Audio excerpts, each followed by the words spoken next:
Who remember Jalide? Anybody out there remember Jalide? Them young people are too young to remember Jalide and Makonnen. Yes.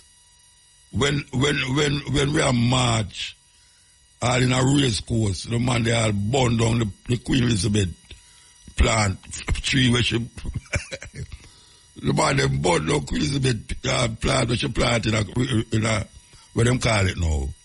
Blessed love viewers and subscribers who are going open are doing good, open are doing great. Now my people, we're there again for this World Chat TV with another Mutabaruka content, and this one is the latest cutting edge as of October the 9th. 2024. Yeah man, the latest one my people. So in this one, Mutabaruka will be discussing a whole lot of very interesting topic about the Asians and a lot more my people. So definitely stay tuned. And before we get into it, you know it's a Black Power movement. Drop a like and subscribe, share to a friend or a family so they can be a part of the movement. Now my people, let's take a walk. Warm. No rain today, may I tell you.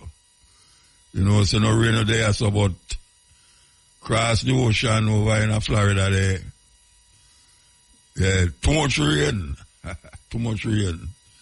But we're there, I hope you can stay with you until 2 o'clock. Very interesting program tonight. We'll take you right back into Civil Great House when them have the last Emancipation Day celebration. You're going to shock when you hear. When you hear the interview, you're going to be very shocked. Yes. We have a clip of a play where it's so terrible that it can't tell me no more. You know, it seems as if there's a whole heap of Donald Trump about the place where a rise up against the Asian, but not only Asian, black people in general, because we hear him say the foreigner, the people, them are poison the blood of the American. The white people might talk, him say the people, them genes, make them intrinsically a murderer. Him said the murderer is our genes. And him are related to the Asian them and the people them who decide them are going to deport. And if you think there's only people who undocumented them are going to deport, you make a sad mistake. Come forward after the add them at 10:30 with a serious thing where we are going right now in the Dominican Republic. I don't know much one hear about it in the Dominican Republic. But the same thing where Donald Trump bring down palliation them in a Dominican Republic, it's even worse. Because you know the Dominican Republic and Haiti depend on same piece of land. But one of them are Spanish and one of them are English. Sorry, not English or French, you know. And not even French, you know, the Asian them create them own Creole. Whole thing like how we create our own Jamaican language. But a very serious thing. I don't know how it will go because we see Jamaica down there, we see America down there, we see Kenya down there. And I hear the Minister of Foreign Affairs shall say enough money not there to sustain where them hope for sustain in IT. You know, see, the money I run out and America I'm going to put a certain amount. So I don't know where we are down there, Jamaica me talk about. So we're going to come forward with it. Yes, we'll come forward with it. Yes, so may I tell you about this developments we are going on in the Dominican Republic where the leader of the country decides say he must go send back all of the Asian them back to IT. And them start out with them say the non-documented. In other words, if you're not legal in the country, they must send you home. But guess what? In other country there, them give a certain amount of time to stay with your visa. Maybe like a month. And after the month, you have to go renew your visa. The thing is that you have to travel from one part of the island to the next part of the island to renew the visa. And sometime when you go there, it's so full up that you know get through. So obviously your visa expired, so them now declare you not documented, so you have to go leave. Them go run you out, them will run out. And I can't to the man them, listen to what I say now. Them a run out 10,000 Haitian per week out of Dominican Republic. 10,000. Now, them a do that. If you think say them a do that, listen, when Trump say him a go, if he become president, him a go remove not only documented immigrants, but everybody will have the genes where him saying him not him have contaminate the American white a serious thing, So me I tell you now, I don't know Jamaican way up there. And I go like so all right, We better praise the Trump now because the whole other road come back here. Listen to this. Decrying the international community's slowness in restoring security to Haiti, a government spokesperson for the president of the Dominican Republic announced plans to immediately begin deporting 10,000 undocumented migrants per week. This operation aims to reduce the excessive migrant population detected in Dominican communities, and it will be carried out under strict protocols that ensure respect for the human rights and dignity of the repatriated. The decision will concern thousands of Haitian migrants who have sought safety across the border from the extreme gang violence and poverty that has overwhelmed their country. The Dominican government also says it intends to step up border surveillance and control by deploying more staff and specialised equipment, including cameras and drones. According to the country's president, Luis Abinader, the decision is justified. He believes the UN-backed Kenya-led multinational security mission is not enough to reduce the number of people heading to his country. This is why we have warned the United Nations. Either they and all the countries that have committed themselves to helping Haiti will act responsibly there, or we will act responsibly in the Dominican Republic. These actions have already begun today and will continue. The Dominican Republic already has a strict stance on migration. Since coming into power in 2020, Abinader has stepped up the number of deportations of illegal immigrants and increased police presence at the border. A 164-kilometre wall has also been built and is due to be extended even further. And more than 200,000 undocumented Haitians were forcibly returned to Haiti last year, according to the UN's International Organization for Migration. A number that could now double. Yes, you hear it. I don't know how the minister talking to the UN.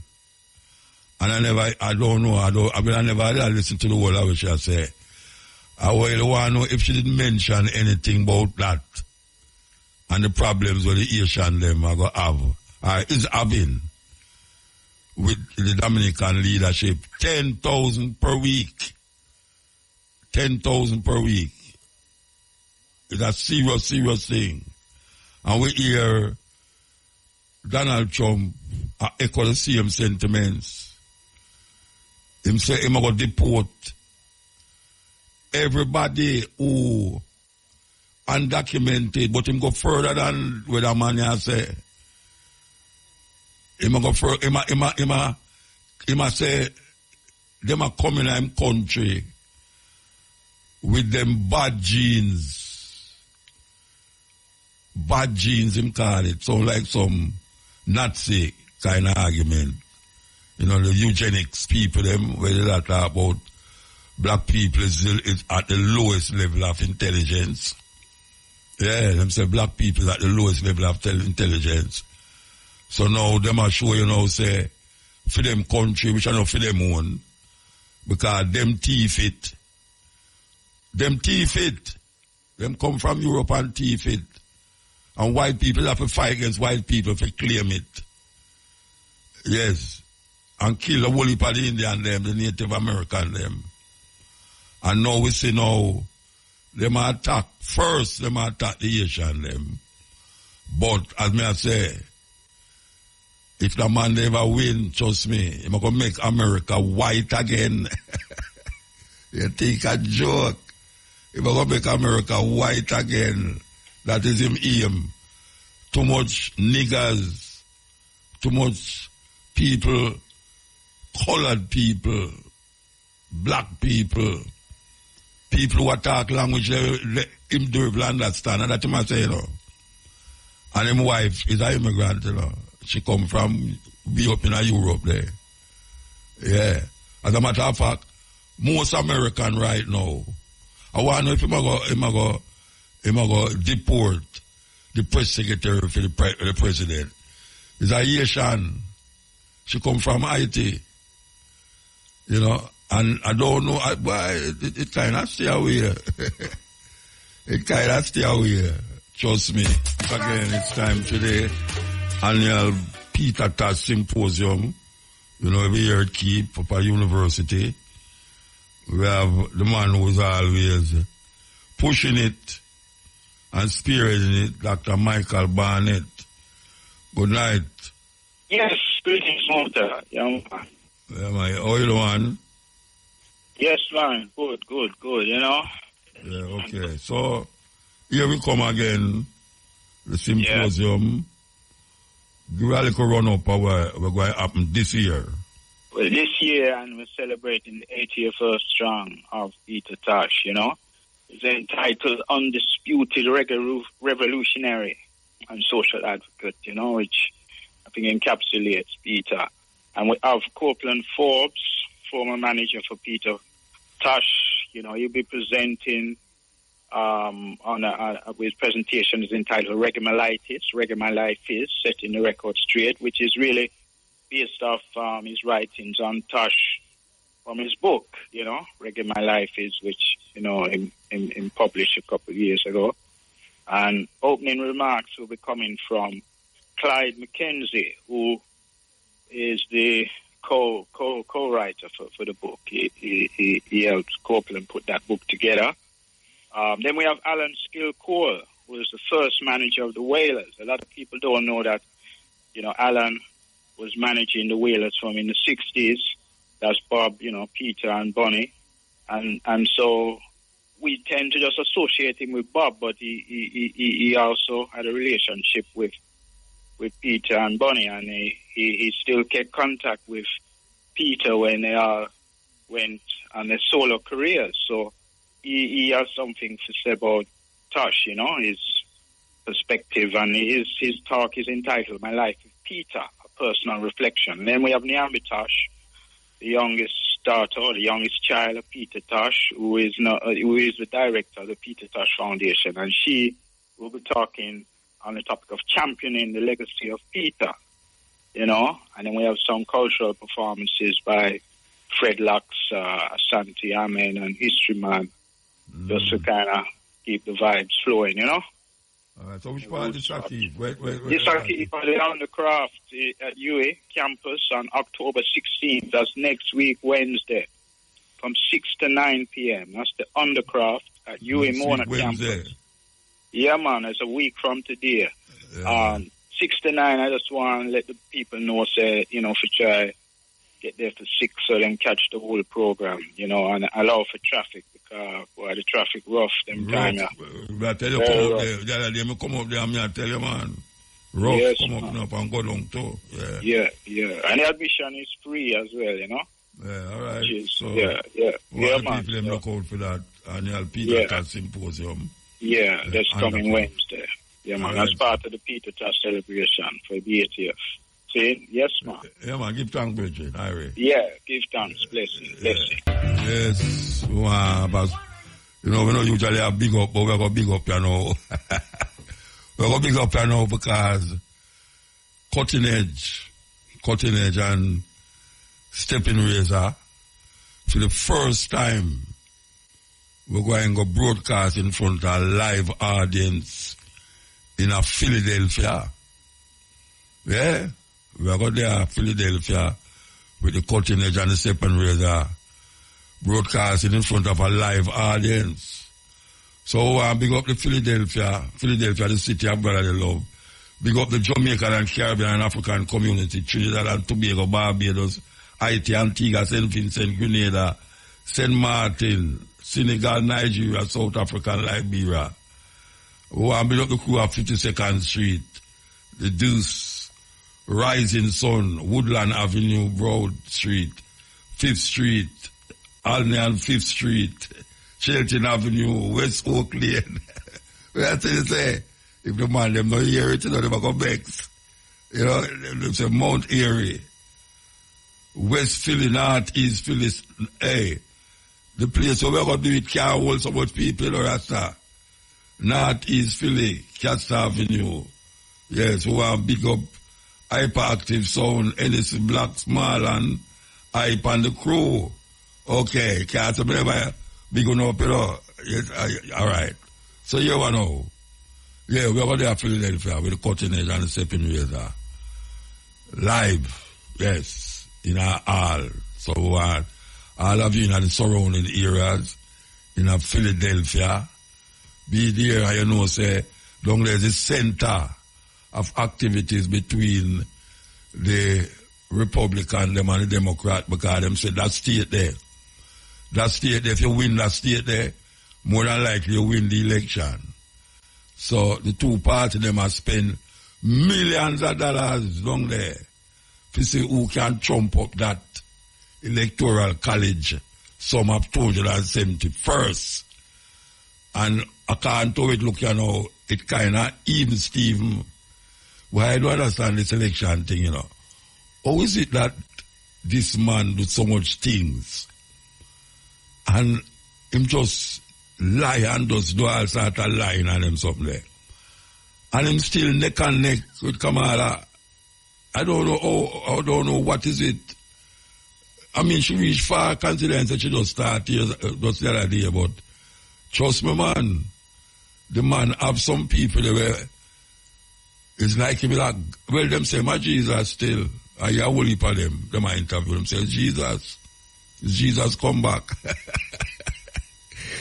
I tell you, America, only that serious problem, trust me, only that serious problem.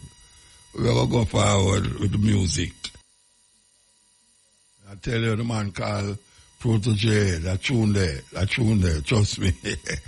Man have some serious political statement to make on the music them, and we love it. Yeah, brethren, we love it.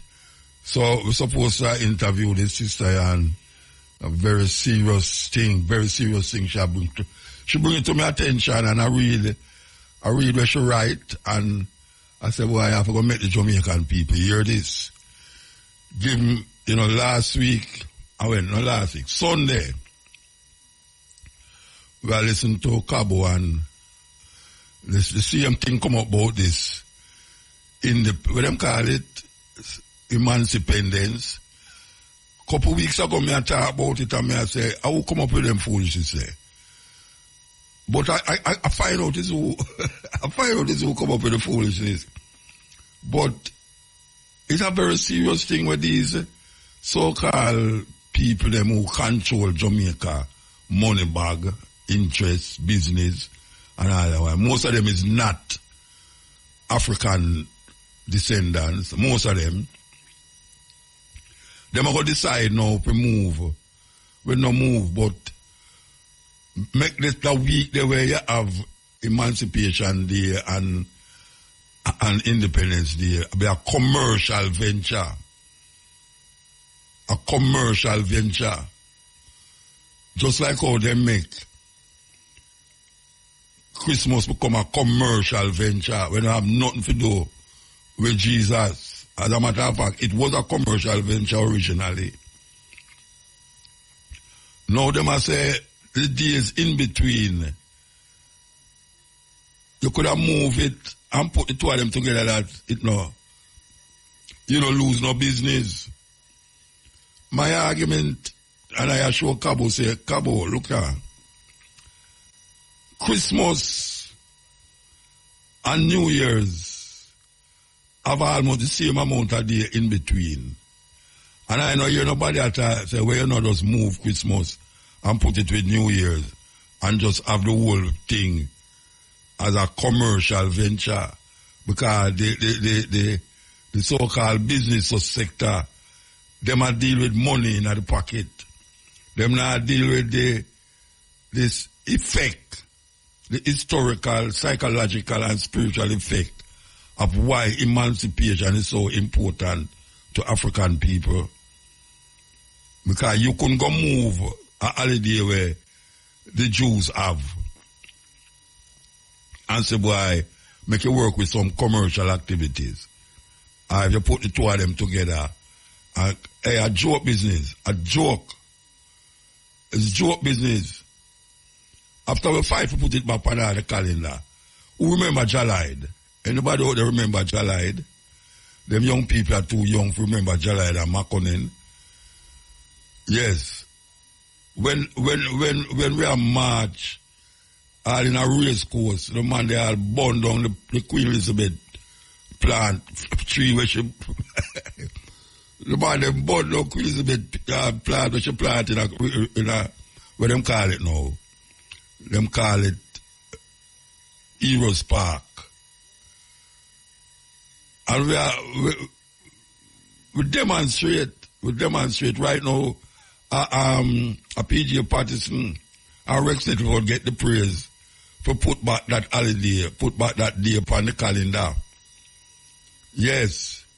But it was very important and significant. We don't know some man who do have a clue about Emancipation Day, why or when, why it is important to we as African people and African people who come from that bloodline of so-called people who was enslaved and fight for them liberation. And we reach this stage and now and some guys who was part of the slave master picked them. Them ancestors come from that same slave master. I come tell we now say we must merge the two day them so as not to make it affect the working days. It's joke business. Joke business. Anyway, so, as we say that now, we have a sister here. She named Desiree Batiste. She's a researcher on colonialism and transatlantic slavery. Writer, person specialized in British chattel enslavement and colonialism. Playwright, literary critic at the TLS, London, England. Hey, we want to say hail up. Give thanks. Good night, ma'am. Hi, good evening. I know, say you never know, say so quick I would have want you, don't it? Good evening. How are you? I read the thing, you know, I read it.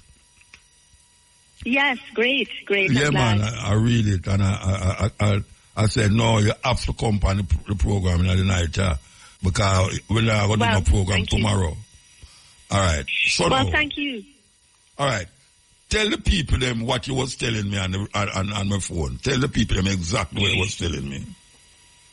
Yes, okay. Well, good evening, everyone. And first of all, I hope everyone in Jamaica is well in light of the hurricane that passed in North America. I know you all are close geographically. So the story is about the Emancipation Jubilee event that took place in July 31st recently. This is an annual event in Seville to honor the enslaved ancestors.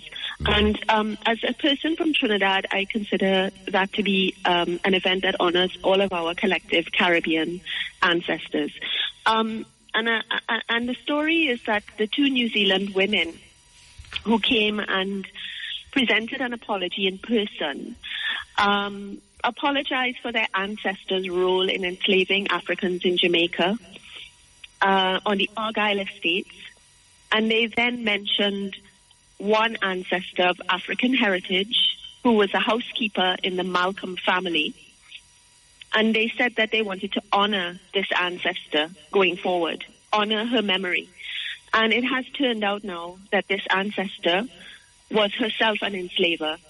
And not just an enslaver, but somebody who benefited when slavery ended and was paid compensation to the tune of £40,000 in today's... All right, hold on, stick up in.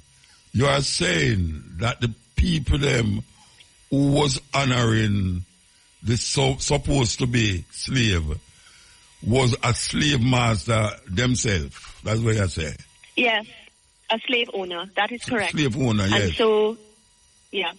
So the Jamaican, the people them who responsible for the bring them here and make them do this thing. They didn't know that. Well, it doesn't seem like anyone knew that, and that's part of the problem. And I think that part of the problem is this easy access suddenly that we in the Caribbean are giving to these enslaver descendants that just come and want to give an apology, which is not a bad thing. The intention is probably coming from a good place. But I don't understand, and many people don't understand, how they came so quickly into being put on the stage at what is a sacred event. And that me I say too, because I see a whole heap of people, and I say, I don't really want to interview them people there, but I couldn't get to go interview them because I did love interview them, and I don't know what happened after that, because now that them gone, you know anything, what happened after that? Well, did we they don't give know a reparation? What No after. reparation money, no nothing. No reparations money. So, to look closely at this one case, I think is really important. This is not a situation of, berating the Caribbean reparations movement, which is a great cause and is making great progress, becoming more famous and talked about. And that's a great thing. But I just think that we also need to critique what is happening as a people. We need to keep our eyes open. And I think it's very symbolic that this apology took place at night, around midnight, when most people in Jamaica were asleep, because it could only happen when a country is sleeping. Yes.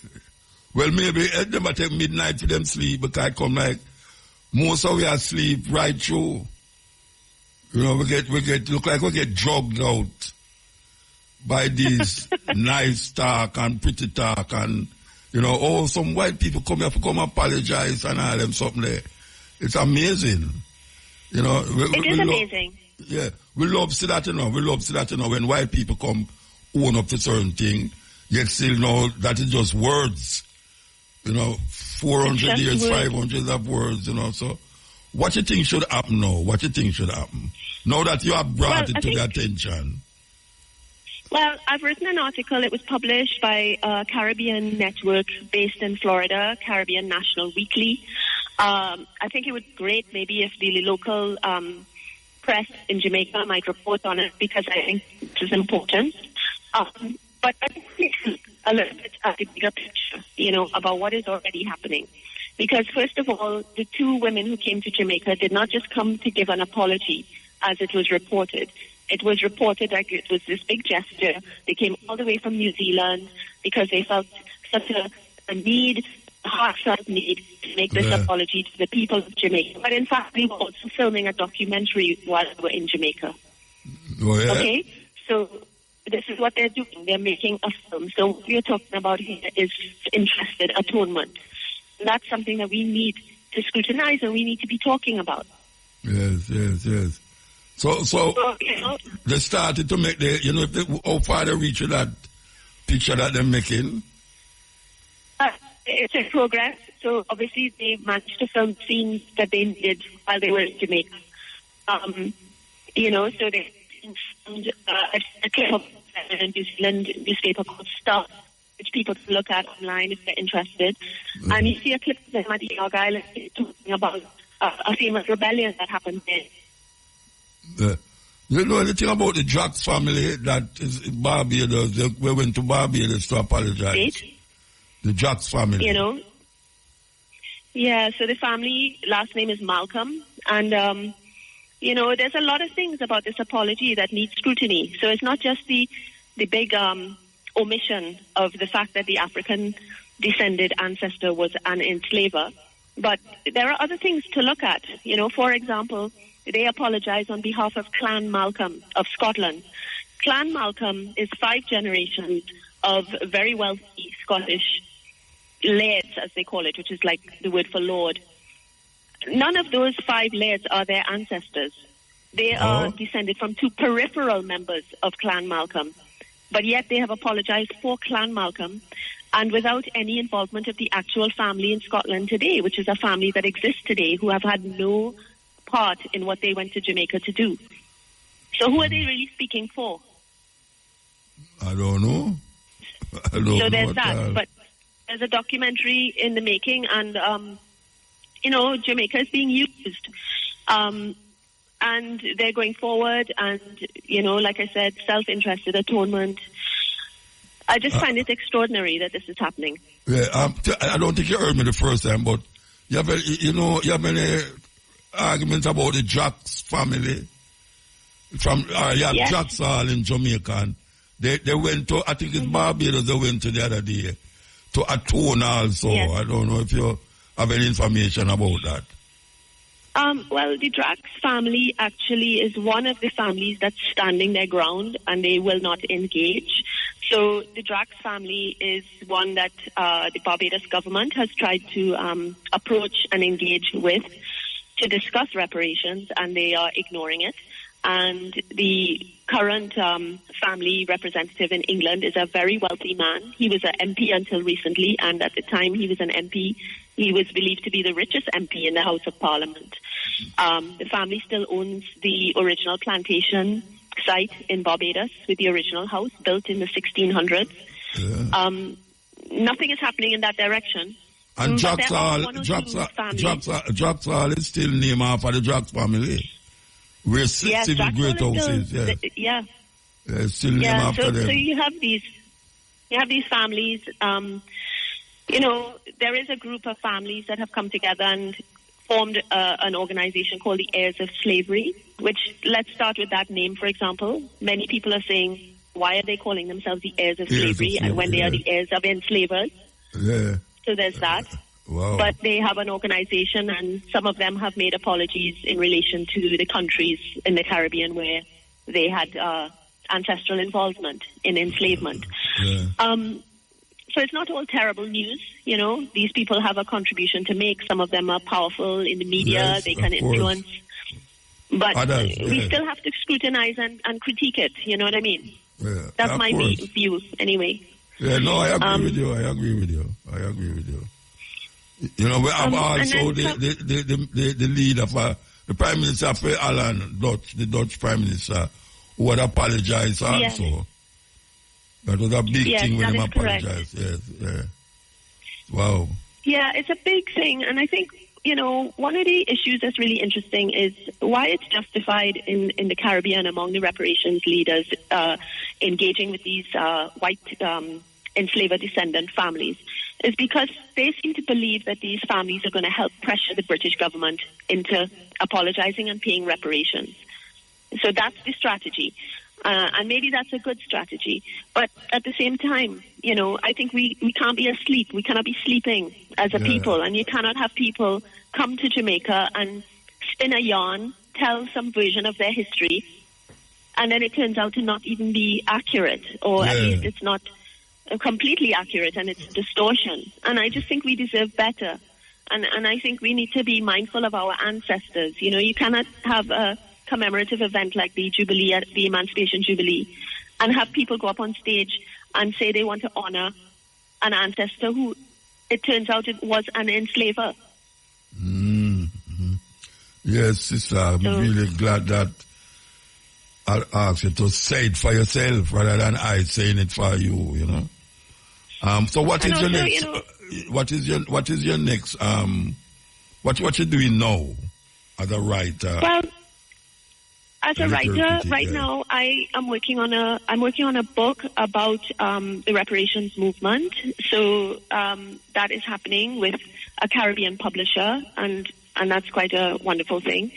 And it's exploring some of these issues where the reparations movement is today, and it does explore some of the issues around the white enslaver descendant families. It's focusing on one particular enslaver descendant family. I won't say which one, but it's a very interesting exploration of, let's say, it's an exploration of the backstory of one of these enslaver families. And then there are other things. I have a play that's circulating around the UK. It's called Incidents in the Life of an Anglican Slave, and it's based around a real document from the archives, a 300-year-old letter written by an enslaved individual to the Archbishop. Okay. Oh, yeah, I have to say something, Muta, so if I may. I want to say something about the Church of England, okay? Because this is important in relation to what we're talking about. There was more than one apology that night at the Civil Emancipation Jubilee, and one of them came from the Church of England. It was a recording of the Archbishop of Canterbury, so-called apologizing. But what I found striking is that he said the Church sinned. That was his explanation for the Church of England's involvement in slavery. It was a sin. Slavery was a crime against humanity. And I don't understand how Jamaica, the Jamaican government, has accepted all of these apologies on behalf of the Jamaican people. I would love to know how they came to accept these apologies on behalf of the Jamaican people, when these apologies stop short, really, of fully acknowledging, true apology, the criminal responsibility. Yes. How could we accept an apology where the Archbishop of Canterbury said at a sermon in Jamaica, he gave it on the 21st of July, on a Sunday, he said the church sinned. I don't understand that. Okay? So, I really don't understand it. Hundreds of years of involvement in the enslavement of Africans, including owning enslaved people in Barbados, where people were tortured, branded. Yeah, the problem is that the Anglican Church, they have always been sinning. The Anglican Church is a sinner church. So I don't know, because they actually start a whole heap of these madness that take place with Henry VIII.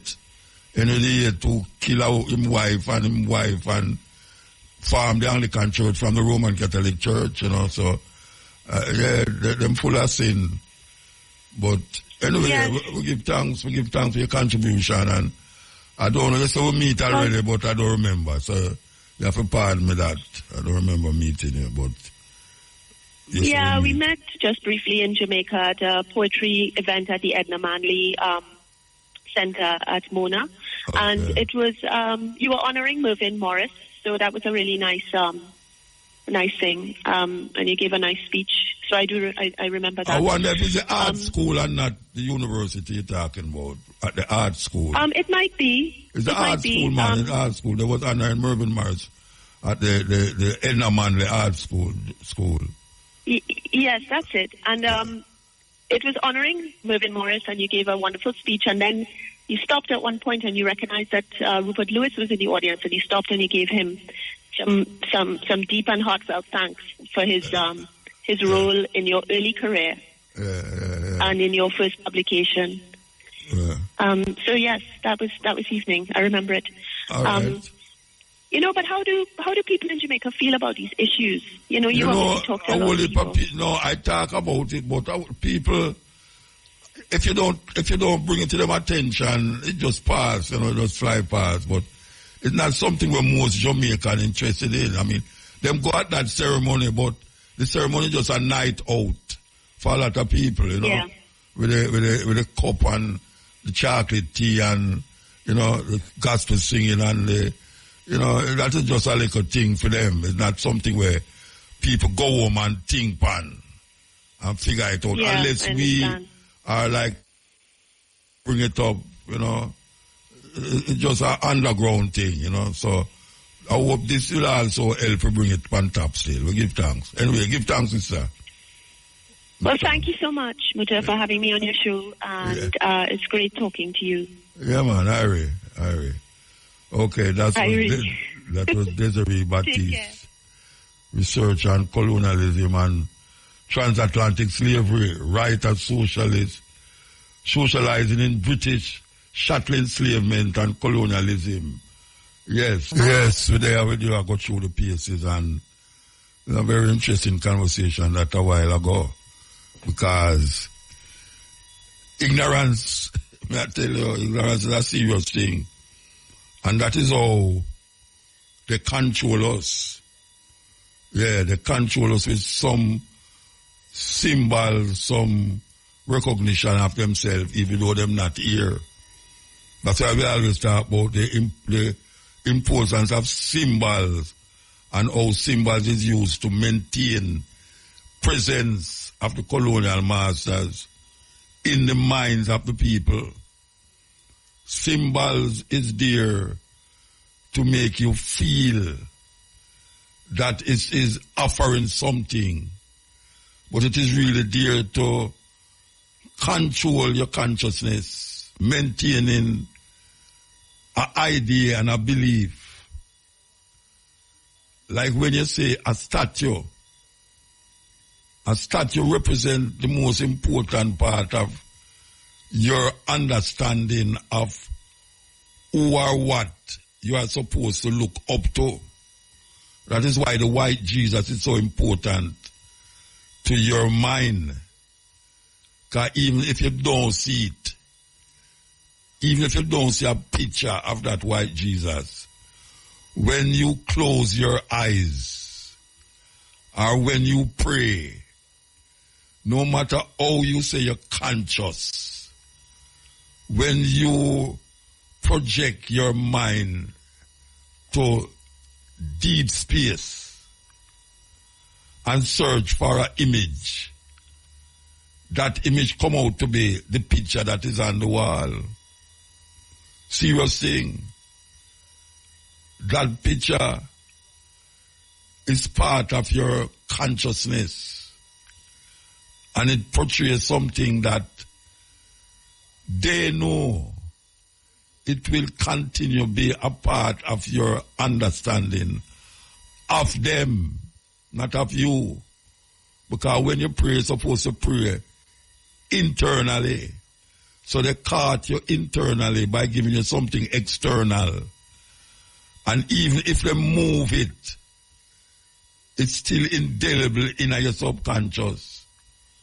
And you pray to that image. We come to the image get a leak. Because that is what is manipulating the mind of most African people around here. Images, symbols. Like when them have you wear a cross around your neck. That is a symbol of their supremacy. Because in Israel, the cross is an emblem of what would I like how you call a rope, a lynching rope, or a guillotine, or an electric chair. The cross is that. And they have you wearing it around your neck of something of symbol that the image that they put on the wall become a crucifixion around your neck. As if it was a electric chair. Would you put an electric chair around your neck? If them they tell you say that image died on an electric chair. I hope you're still there with me. This is the cutting edge, you know. We are talking about how certain things get implanted in our head. Even though we now see something, and it helps to influence how we think, how we feel, and where we do. And it was placed there, not by you, but by people who control you to our levels. Because sometimes we say we're free. And really, what is freedom? Because look at a simple little thing like a stoplight.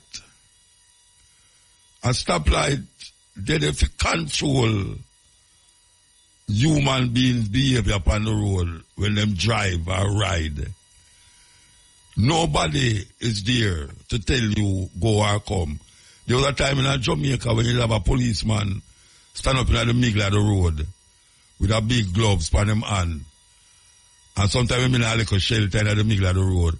And them are direct the 4 lane at 4 different east, north, west and south with a traffic. Now, them don't have no police in the middle of the road that way again. Where them have some light, red, gold and green light, will decide your movement. And even if you can't read, the lights is a symbol of what you must do when you say certain light illuminate pan the post where they pan. And everybody know what the red mean. Everybody know what the yellow mean. And everybody know what the green mean. And even if you drive and you wander upon the road, and you wander upon the road, the light still on there for control you. Some people go through the light. Some people, even if they don't see nobody, stop at the light when it's a red. Some people, if when them see red, them still go through. Some people get away with it when them go through. Some people get lick up when them see the other car, when them never see the other car come from the other side. And some people hear a siren behind them when them see the red and don't stop. And it always imprinting on your mind. Next time, anytime you see the red, you go and make an effort to stop. Some people too late for them when them go through the green. It's too late. When the other man will come from the other side, lick him when them go through the red.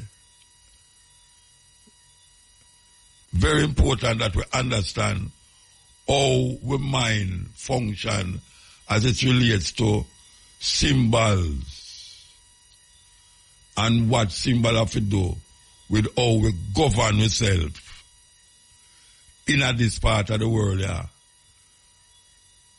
People do things based upon what them understand about a specific thing, living or just inanimate. Because most of the things them where we give credence to is not living things, it's inanimate objects. Like when you go up on the highway and you see a triangle, like an isosceles triangle, upon a red, upon a yellow poster, and a poster, them show you say, it's a steep hill you enter a steep hill.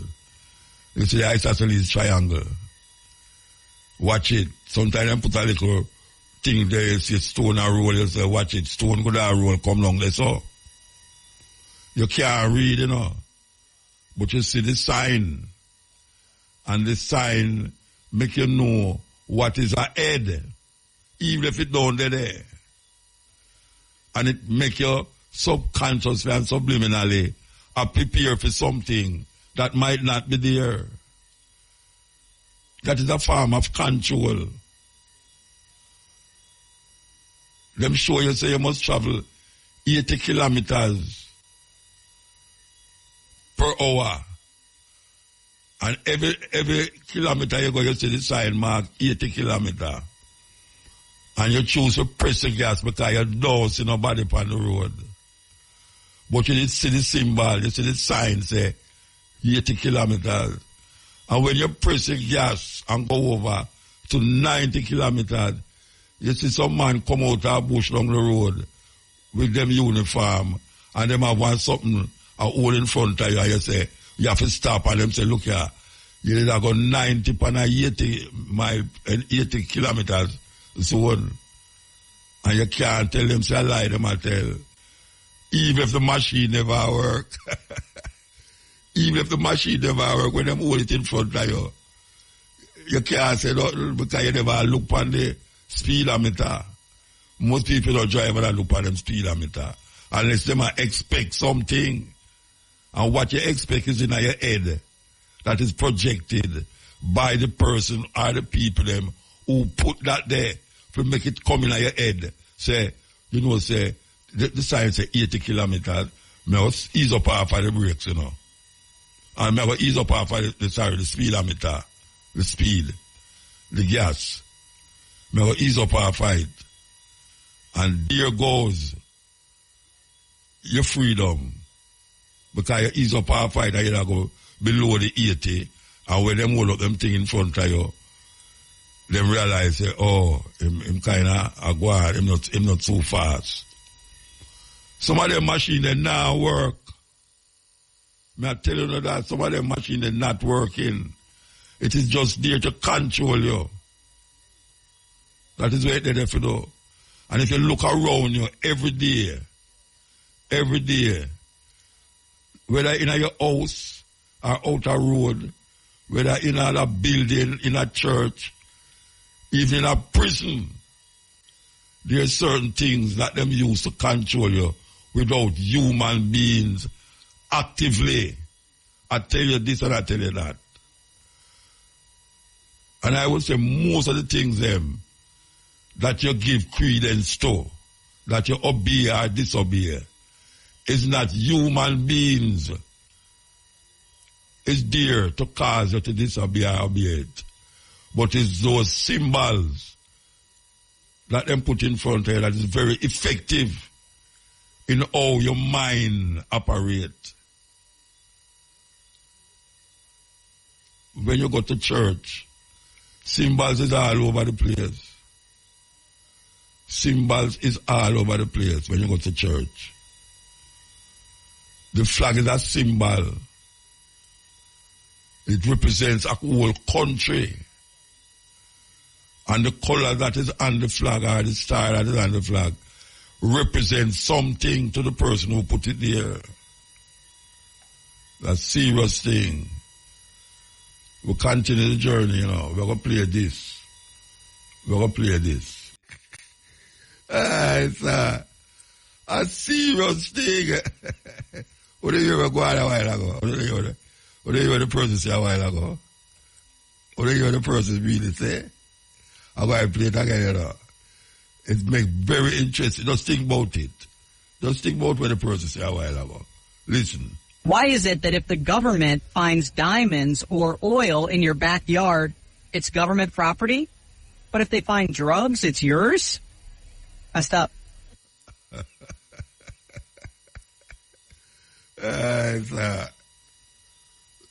You ever think about that, yeah? Say, if the government find gold and diamond and oil for your property, it's for them own.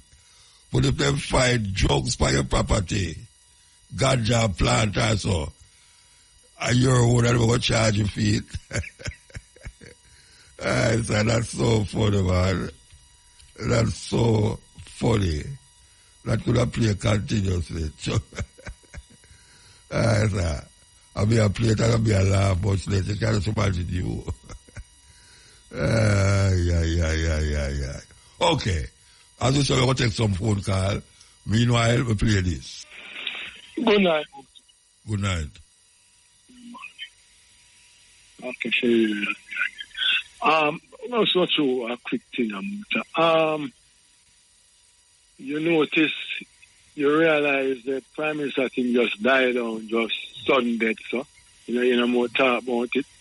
So you saw the people them good now. After them, bring up the distraction of Prime House, where distract them come with to get you the emancipation. Or you for come have your private sector people and want to get you the emancipation when I feel them 4 parents, slave our 4 parents and them bed and I talk want to get you that. You see, it's a level of distraction. But yeah, that's not the one. Them never say them are going to get you right, you know. Them say them want, because the holiday in between so long, them want to fuse it with Independence Day that you can have more commercial activity without break it. But that may I try to share muta. Then a guy and interested in the betterment of black people. I was them money. Money them are working. So what I'm doing it with Boxing Day? Eh? When I do it with Boxing Day. Christmas. But what really amazed me now, muta, to the mail to the news and murder about 5 young men from Pomo were getting locked up because them robbed the bank. When I put up my word, them robbed the bank. But what really amazed me, the police raid them house and find material and laptop. Question now, them not get no bail until the 21st of November. But up until this very minute now, I don't hear Moko even go look for the Prime Minister and ask how him do. Go look for the Prime Minister? Where am I look for the Prime Minister for? He may go ask him a few questions about... No, but them go to court with it. Them not go to court with it. The reason being, what the reason why I'm out of court, say... go trash out where them are trash out. Say, you mean make the think they leave it alone or have less? I don't know where them are going to court for, but I know where them are going to court. I don't know. No, you say why them not going to look for the Prime Minister. Yeah. But I say them can't trash out nothing just secretly, so them have to go to court with it because court is there. But the impression I get that them are court for the Interior Commission for something like stand down or that's why them have to go to court. Them have to go to court. But more time, on the same one, the compound TV and I big up the CJ and establish them. Yeah, it's a baby Trump thing, you know, when Trump lose, him say that thing rig, And when him win, him say, see there, him win. Don't make him lose, anytime him lose, something go wrong. It's either somebody rig it or some. So, when they check it, it'll be a bit of. Same person, I tell us, him dead forget you the corruption. But that's why I tell you, Muta, you see, until black Jamaican people realize that none of them two party, none of them, now the private sector. Because see, the private sector, them come like some of them down here, or all of them down here, where collect extortion, and not one of them, I don't know of a private sector that build a high school or a training center for you. Now, none of them down here, where collect extortion, build a training center where you say, yeah, a John Brown build that, and the youth them can go to our life, because study and learn something. You understand? If the rain falls, them just probably donate 1-2-3 million. You understand? And enough of them are people come from what Syria and Lebanese, and them come here and just get rich overnight. And I don't see Maxwell Avenue a better place to live. I don't see Rima a better place to live. The day they go down Maxwell Avenue, and I say, but that place is a place where it gets worse. From me living a rich everywhere down this will get worse. Every day. And then you say, for them people there, and what really amazing on Muta is that the man just come in politics and just so comfortable and so rotten rich and no, we can't get the formula or find a formula. But Muta, it's evidence that the law really there for the poor people. As I'm right and tell a guy, I say, no man. Now look for more kind of body I come to. Just get some ghetto man who a scam, as I tell a Muta. It was some ghetto man a scam. It said a police a jump out a helicopter. To surround them out. A police a jump out. And one marine, then a boat for patrol the sea coast to stop the gun and palm coming out. But one, the sea coast lock like when I'm going to do this in the south. But until black people realize that we have to get this thing together. No Mark Golding, no Andrew Golding, no dead for we because all them went Muta. I don't know where I run as a black man. When a white boy come stepping on my show. And them can't run over because them I carry them well with them. I can't see them coming up so poor Muta and so rotten rich. One man a more must say half a cent Thomas. And the people must say the same way. I made the Jamaican people till no blood in our way and still I made it quick. And them so have election and you see the people them around come with them. But this and that same way. Not change for them. Me don't know Muta. But now our program we camp in a Muta, the Jamaican National Service Corps. Just like how we talk about the COVID money, would I like somebody add the Jamaican National Service Corps and the COVID money and so who are benefit from it. Muta, long life my brother here. All right, bless you. There's time for them, man, long life. I'm big up to Raspan and Ricky School. Respect. All right, sir. Give time. Yes, may I tell you, I can't even play this before the way name let's start. The ad them. Here we go. 30. We was in slavery in 1830. Church, Yuri, what year did that Baptist religion garbage start? 1608. We was in slavery in 1608. Yuri, when did the Mormon religion start? 1830. We was in slavery in 1830. Yuri, when did that damn Jehovah, what is that, Seventh-day Disadvantage start? 1863. was just being emancipated, okay, when he still was whipping our backs. Couldn't read, couldn't write. And when did the damn Jehovah's Witness start? 1872. We was under Jim Crow and black codes. Come on. And that next one, the Pentecost, when that start? 1901. We was under Jim Crow laws. So what the hell you Christians talking about? None of these religions pertain to our people. They hated us, despised us then, as they despise us now. Yeah, muta. Yeah, where the man didn't go? Yeah, man, you know. At last, forget that. Yeah. Yeah, man. The Labour government with Keir Starmer in real disarray. A lot of resignations. The top advisor, named Sue Gray, resigned because power struggle within him administration. Like say, she was a former civil servant who did do the exposure of the Boris Johnson lockdown parties when he was saying people must keep away and thing. Yeah. And people in his party saying that she have too much power and that type of thing, and so she forced to resign, but she gonna have a next role for him to represent him in other things and so, you know what I mean? And thing.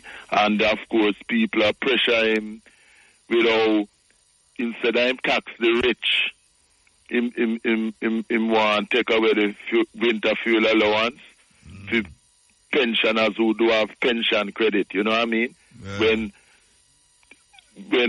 that has nothing to do with anything, because in his case, we am getting these freebies from this guy named Ali, millionaire, multi-millionaire guy named Ali, like free clothes and give him apartment to his son for 2 months to study for him GCSEs and all them kind of things. You know, he's been shown the hypocrisy of that while trying to take away fuel allowance, winter fuel allowance, which the cold kills people, you know, especially the elderly. You know what I'm saying? You know? Yeah, I watch, because it's none of his business what pensioners have. Each pensioner have in terms of them bank account or whatever thing. Pensioners supposed to get rights irrespective of what they have, because they have worked their lives and paid into the system and must get them rights and should not be deprived of them benefits. You know what I mean? See? I look like it's most of the capitalist country them are going with them somewhere in a car. Yes. America, I work with that too. Yes.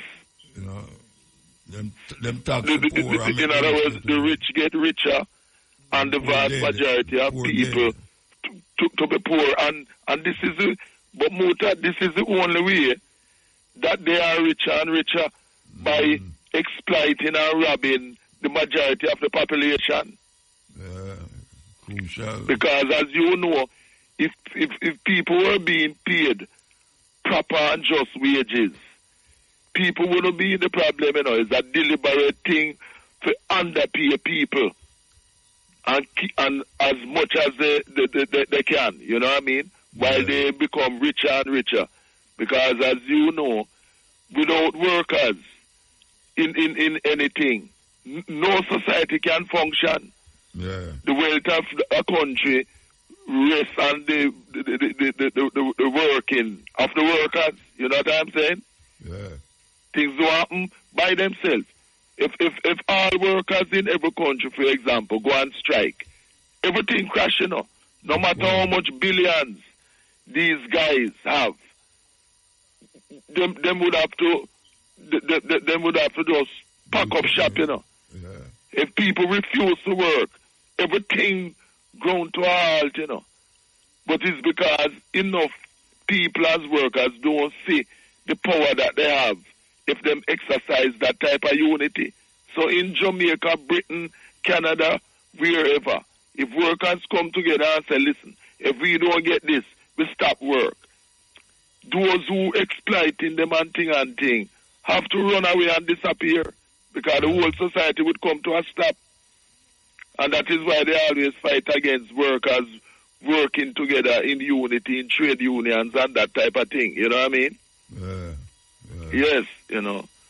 And Saturday coming, you know, is the anniversary of when in 1992, Marcus Garvey Jr., our teacher there at Kingston Technical, as the 7th President General of his father's UNIA and ACL, decreed that every 12th of August must be commemorated as the Genocide Day for what has happened to African people in the biggest genocide in history, you know, with what Europeans did to us, Jews and Arabs, all three, and that reparations must be paid by all three. Because the 12th of October is the anniversary of when, as Marcus Garvey said, the boy Christopher Columbus from Genoa, Italy, invaded the Caribbean and landed at the island of Guanani, which him renamed San Salvador. So, same way other people have their days when they remember what happened to them, we have our day, which he decreed to be the 12th of August. Yeah, you see what happened in Dominican Republic where they might trace out the Asian them. They have always been doing that because it's a racist republic, you know. 10,000 per week, they might trace, you know. 10,000 of them per week. It's a racist republic, the Dominican Republic, that's always fought against the Africans in Haiti and that type of thing. And what you have is the children of Asians who are born in the Dominican Republic are not given Dominican Republic citizenship, you know. No. Yes. No. Yes, not given Dominican Republic citizenship. This was why a few years ago when I saw that Andrew Wonis gave some Jamaican government honor to the president of the Dominican Republic. I was very, very angry. What a thing. Because if you know history, how can you be awarding a racist republic president like that? Yes. I wonder if them people that know history. Exactly. Them know anything about history and politics. Because when I saw Andrew Wonis to that say, you're awarding a Jamaica government honor to a racist republic, racist president who kill and deport Africans from Haiti. Well, them are extended now at 10,000 per week. Them say them are let go. Yes. So them go back to Haiti. And you know, Haiti stay there now. Precisely, you know. And you know what is significant too? The boy William Ruto in Kenya who sent police to Haiti to help the US and French imperialists for conquer Haiti and that type of thing. The amount of crime and homelessness in Kenya that is going on in Kenya. Kenya has one of the biggest slums in the world, right? Children are being stolen, kidnapped in Kenya, and killed, used for their body parts and that type of thing. But he has time to be sending Kenyan police to Haiti to work on behalf of the U.S. racists instead of sorting out the massive criminal conditions in Kenya where people are suffering and that type of thing. That boy William Ruto is a evil neo-colonialist traitor man. And this is why I applaud Traore in Burkina Faso and the others in Mali and Niger who have come together. You know, recently Traore in Burkina Faso was saying, why the African Union not taking steps to stop the killing and genocide in the Congo, where them killing our people for years upon years, these US and other companies, right? Because the coltan in the Congo, without it, mobile phones can't work and that type of thing. Them and them something that can't work. Yes, and the murder of our people in the Sudan too. Especially where the Arab militia Janjaweed, meaning devils on horseback, murdering our African people in Darfur, in the Sudan, even though they are Muslims, you know, because of racism, wanting to exterminate our African race from our own continent there in the Sudan and elsewhere. Child slavery are going enough too. Yes, never stop. As Marcus Garvey Jr. used to say, Maria Taylor, and so, still going on and killing Africans despite the fact that they are Muslims in the Sudan and that type of thing. You know? We have to move on now. Yes, and one more thing, on Saturday to CM commemoration of African Holocaust Day and thing, there's going to be a thing in Stratford at the Hibiscus Center in East London where we're honoring people like Errol Dunkley, Jamaica's second child with Garden Star. I'll be playing there. He must be back in England. Yes, man. Yeah, man. He's been here couple months and thing, you know. Okay. And I just did an interview with him the other day, a live story interview, which will be released soon. It's been filmed. I filmed it, you know. I'm in the editing stage. So any show are going up there now? Which show are going to England, you know? Which artists up there? Artists, well, yesterday I was with the Meditations, you know, Brethren Ansel Cridland, leader of the Meditations. No, we the show. Which artists are Danny on the show? And Winston passed away, but he has two others singing with him. They will be doing a show in Brixton, you know. Okay. And also Linval Thompson and also Big Youth and Liquoroy. Big Youth up there now too. Big Youth up there. Yes. Okay, that's good. Yeah. Move. And we'll be doing a show in Brixton at the Electric, you know, and things. So I was at rehearsal yesterday with Ansel Meditations and his two singers, and it went very well, you know what I mean? And I reads about long time things. As a man who used to live in the Spanish Town region from years ago in the 60s and so, you know what I mean? All right, so give thanks, yeah? Yes, all right. So keep strong and kick them out of here, Muta. Keep on that platform, right? Yes. Blessed. Good night, Muta, and the rest of the world. Good night, man. Yes. Well, Muta, you saw the man them do a rasta over the years for them look for herb and thing.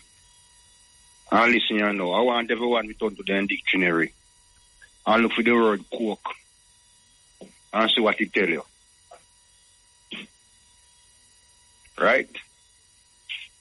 Look in the dictionary, the word coke and see what it tell you. Coke mean they man sell coke in Coca-Cola, you know. Right? And you see how much them disturb rasta over the years of the herb. And so they know then turn on and thief with herb from we. And a boss how many shipmen come out of the country. Right?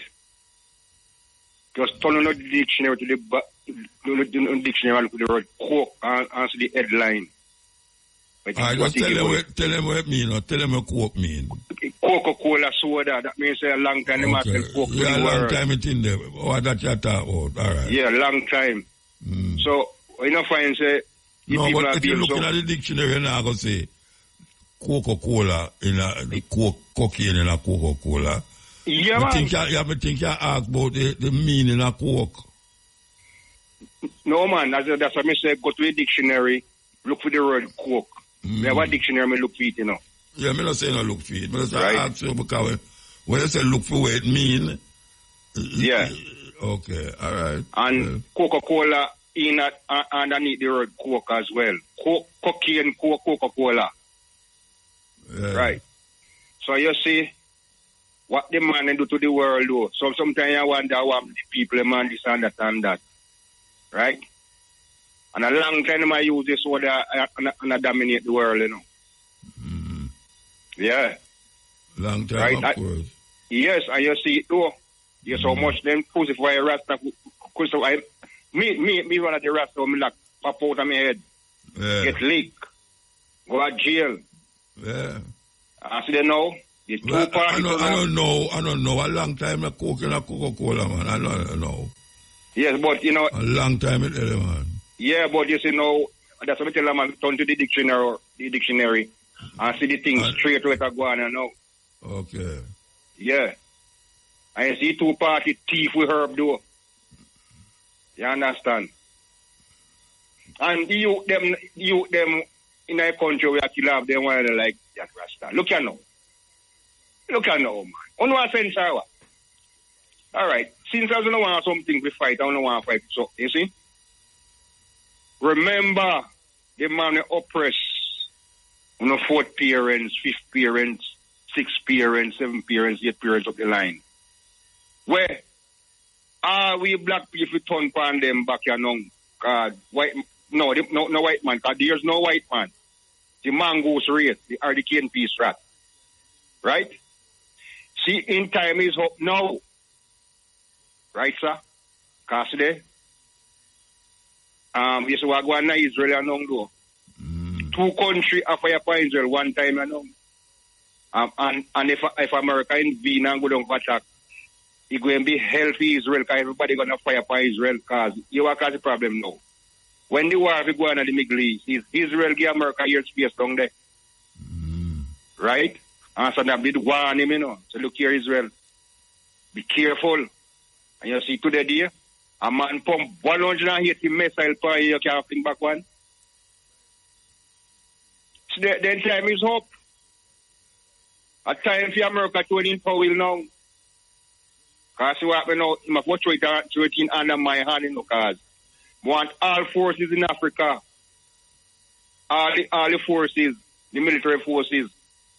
I want the whole of them to link up with me, because if they're afraid of that man, I'm not afraid of him. I want everybody to work with me and not give me the military powers them. Because I'm not afraid of them, you know. Because you see what I know?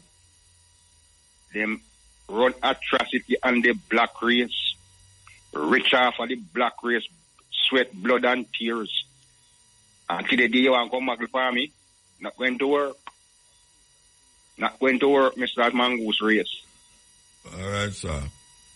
Right, sir. So the youth them. They never want them. Yeah, the youth them in Jamaica, you ever know. We know if we organize and fight against the oppressor who destroy your seven, me not about the fourth and fifth generation. The 6, 7, 8, 9 up the line, what they have done. And that if we organize and stick to, we are kill off one another. We are idiot. Well, me none, you know. Yeah, we know. Have sense. I bet you right now, we say right now, black man say right now, we have to take back revenge now. I bet you plenty of them here that run gang high.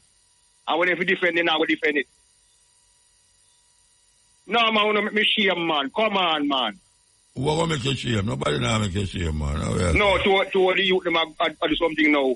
You go for your man, muta. One man you want, you're a 6, 7 man. Yeah. You see, I idiot them there. Go who you want, you go who you want, you go who you want. I do not hurt innocent people. All right, Come on, man. Come on, look at now. Me no see Sprat no bad man on at all, no. He's a coward, you know. Right? Because you have me know. You see real bad man, Muta. You have to go wrap up now because of 1 minute time. You have little less than a minute left, so talk quick. All right. You see, the real bad man now, his cowboy show us all right. Meet me in the cemetery tonight, in the middle of the cemetery. Which side you coming from? This man said me I come from the south side. This man said me I come from the east side. Right? Because you have me know. I'm going to face the music.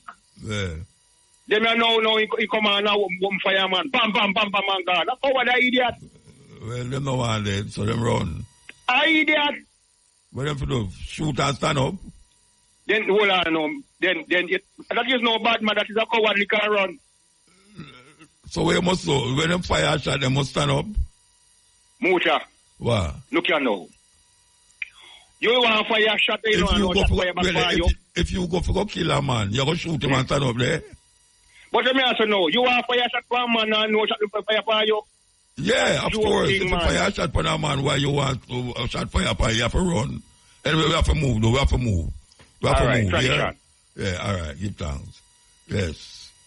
This is what the infiltrator talk about. Russian attack. Listen. LGBTQ is the new birth control pill. 2 men cannot reproduce, 2 women cannot reproduce, and now they're even transgenderizing our children. They're manipulating and indoctrinating African children to undergo sexual surgery so they'll never be able to reproduce again. Dwayne Wade, whose son is now legally had his birth certificate changed. He's legally a girl. Yeah. Hormone therapy. When he gets 30 years old and looks in the mirror and says, you know what? I don't like living like this no more. I want to go back to being what God made me, a man. I want to get a wife and I want to have children. We only got one problem, don't we? Your reproductive is gone. Your testosteronic levels are gone. Your ability to produce healthy seed is gone. There is no going back. It is birth control and racial extermination. Why you think Kamala Harris is traveling throughout Africa, trying to convince African countries to legalize gay marriage? Why does America care how Africa chooses to run its society? Serious thing. Serious thing. Listen. Put 100 women and 10 men on a deserted island, and in 100 years, you'll have a thriving community of men, women, boys, and girls. Now put 100 trans women and 10 men on a deserted island. In 100 years, you will find the skeletons of 110 men. Let me break it down. In a world of confusion, ask yourself the critical question. If everyone was to live like this, will mankind continue to exist? If the answer is no, then this way of living is not suitable for mankind. It really is that simple. And don't let anyone fool you into thinking otherwise.